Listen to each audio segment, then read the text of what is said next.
The Capital Requirements Directive that puts into practice at European level the Basel III framework.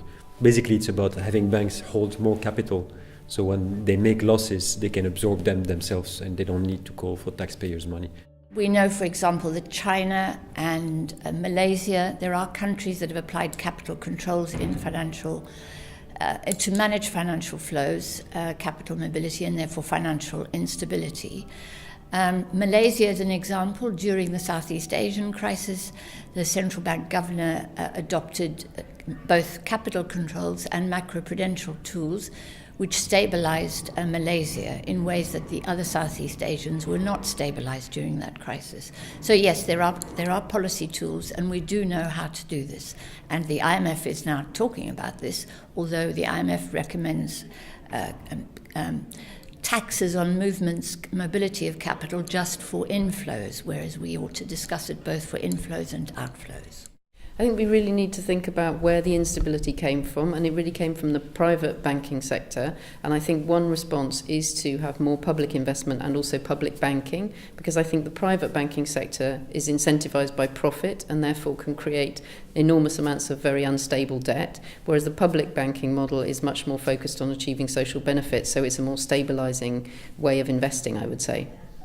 A structural feature of the German financial sector, which before the crisis and still is a roughly two-third non-for-profit sector, composed of public banks and mutual banks providing credit and financial services to households and medium and small-scale business. And the experience of the crisis was that this sector did not get into crisis, and it managed or contributed to the recovery of the German economy, and also it prevented a credit crunch in the German economy.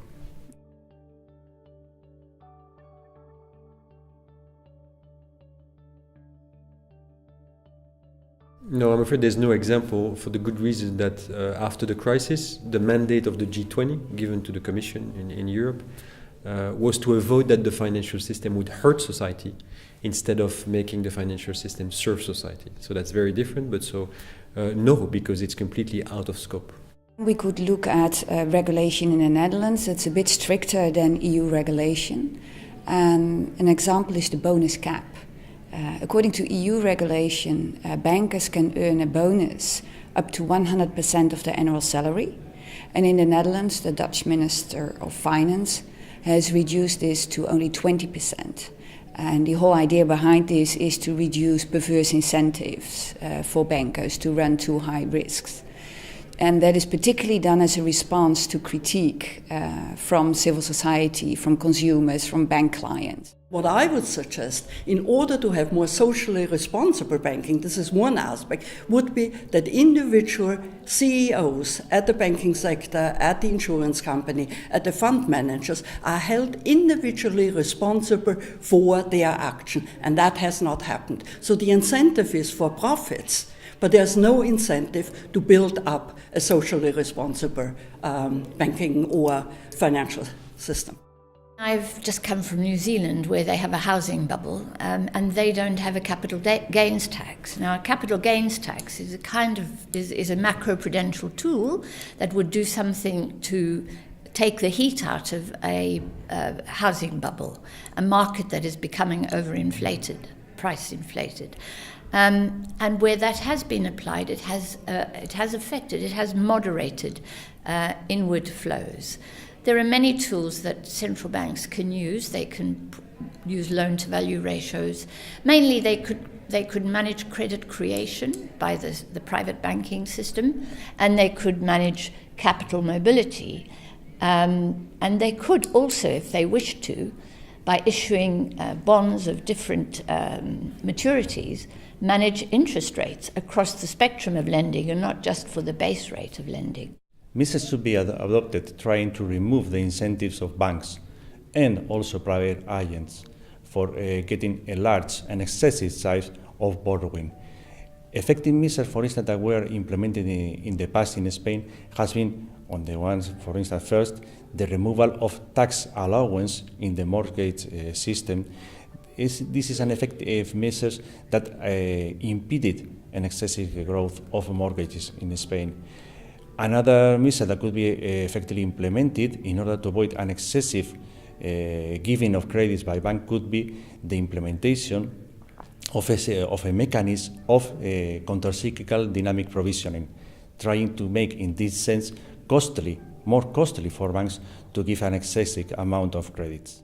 Financial sector which serves the society, in my view, is a financial sector which is composed of small and medium-sized banks, local banks, mutual banks, which can respond to local requirements. And I still see, although I don't want to be too Germanic in this case, I still see some advantages of the German system in this respect. I'm a big fan of the KfW Bank, the public bank in Germany, because it was able to invest in Germany and to reconstruct the country after the Second World War, and then it was able to move on to funding the reunification. And more recently, it's been able to fund the transition to a green economy in a way that's really socially beneficial, and so investments can be made that might not make money for private investors, but are very important for society, and that's enabling Germany to make a rapid move towards being a very successful and much more sustainable economy.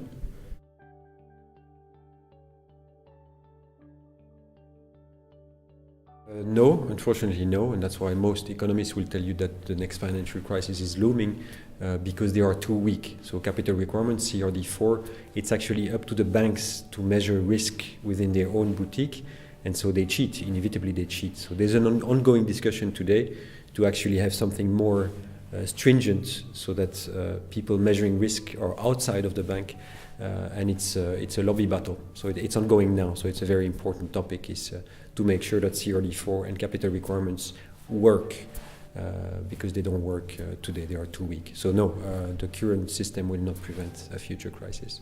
Well, I think the thing with public banking is that it is stabilising, yes, but I think we've still got a very strong and powerful private banking sector. And, as we build up more debt, that is building up instability. So we have to avoid allowing that debt to be securitized and to kind of create this pyramid of debt that led to instability last time around.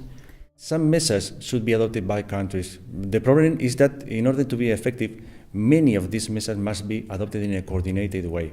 So they should have adopted in agreement with the most important countries at the European level by all the European countries. This implies, for instance, the existence of a single mechanism of regulation and supervision, and also there should be adopted measures, effective measures to reduce the size of financial system, and also in order to control the international capital flows that are proved to be very unstable. The next crisis will not be that strong.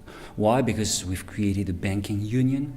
Who would have told us a few years ago that we would be creating a banking union, a system by which we try to find a resolution scheme, a single one within the Eurozone for all the banks? No one would have told this story, about fiscal policies, I think everybody is aware that we may need expansionary fiscal policy during downturns. So the next time we will use them. Some may argue, okay, there will be high debts. Yes, why not? With low interest rate, with the policies that have been implemented by the ECB, we may say that we have made a step forward in being able to find a resolution to the next financial crisis. But that's maybe wishful thinking. There are things in FESSUD dealing with these issues, and I hope I'm not that wrong. The crisis has not only been due to the financial structure of our economies, but the crisis has also been caused, or even more so been caused, by other developments. For instance, rising inequality.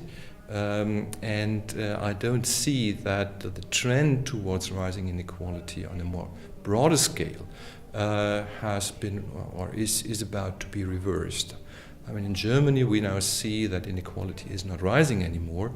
But if you take a broader picture, if you look at Europe or look at the global scale, there still is this trend towards rising inequality. And therefore, the fundamental and structural causes of the crisis are still there. And this is something which will have to be tackled, I would say, by economic policymakers in order to prevent a financial crisis like the last one and the following Great Recession.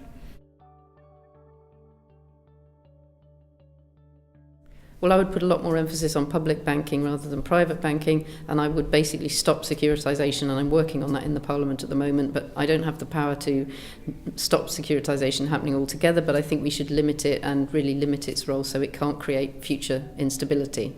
Specifically, there are proposals like splitting the activities of banks between commercial activities, which are mostly socially useful, and investment banking activities, which are much less useful and much more speculative. That's an example, but the main point is that regulators have to look at the size and the purpose of the financial system much more than just trying to stabilize it. Otherwise, it will not work. So regulators have to have the ambition to make finance serve society, to look at what finance does, where does the money flow, and they should try to have an influence on that, not just on stability. My top policy recommendation would be taxing capital mobility.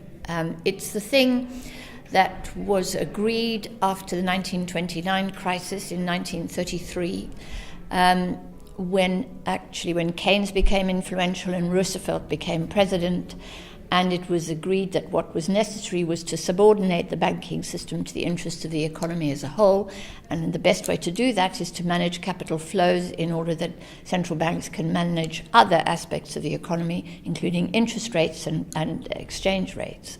And we lived through a period from 1933 through to 1971 when we had stability, when there were no financial crises, and capital was managed, capital mobility was managed. So we know it works. We have evidence of that. It's known in economics as the golden age of economics. From a simple market perspective, banks should be smaller so that they're no longer too big to fail. And again, giving an example of the Netherlands, we have a huge banking sector. The top 4 banks in the Netherlands, their total balance sheet value is more than 3 times the Dutch GDP. So there is not a healthy competition. So a simple market restructuring towards smaller banks with more competition would already be very helpful. But obviously market solutions are not enough. There needs to be also a shift in banking culture, away from targets and basically ticking boxes on compliance regulation. So I think we should shift back to the boring banking culture of the 1970s, 80s. In the 1970s, 80s, bankers were considered to be pretty boring people. But that's good. That's what you want of a banker. Not this cowboy chasing after the latest financial instruments, but somebody who is reliable. And we hope that with a shift in the banking culture, at least you make a first step. And of course, a lot of things need to change. But if the banking culture doesn't change, you won't get to the other steps. The major problem is that at this moment, the profits, which in fact are not happening in the real economy, are being made in the financial sector. So there's a lot of incentives to continue financialization. And we are not having a definancialization at this point. So much more needs to be done in order to really go back to boring banking. I think there should be more differentiation in the EU rules for banks. There should be different and less onerous rules for smaller banks, especially in terms of bureaucracy. This might create an incentive for banks to remain smaller and not to become too big to fail. I basically have in mind one more complex answer and one simple answer. The more complex one that requires a structural or systematic change is to bring back the state in the relationship between citizens and finance. The state should protect the citizens more, should play a stronger role in regulation, in regulating the banking sector and in through this protecting its citizens. But this is a change that requires more time. And the other change that I have in mind and where I think FESSUD has been extremely helpful is to democratize knowledge around finance that will help later on to democratize the financial system. In order to have a more socially responsible financial system, we need to bring in more actors at the discussion table. And among these actors, I have in mind civil society organizations, I have in mind marginalized groups of citizens and stakeholders that are not usually consulted when it comes to decisions about finance. Transparency in the financial sector, it would mean that financial products would have to pass a kind of test before they are admitted to be used in the markets. I mean, we're doing that for all sorts of other products, so the same should be true for financial products. For the second area, so the incentive areas, we should limit or even abolish, for instance, stock option programs for managers, such that managers of firms become more interested in the long-term performance of the corporations and not so much in the short-term profitability. Furthermore, we should increase the influence of other stakeholders in the firms, in particular trade unions, who have an interest in the long-run performance and in the maintenance of jobs in the firm. And for the third area, the systemic crisis area, I think we should make sure that the speed in financial markets is scaled down, and for this we have, for instance, the suggestion of a kind of Tobin tax or financial market transaction tax, which increases the costs of speculative transactions in these markets and should therefore be able to scale down the activity in these markets and should be able to scale down speculation in these markets.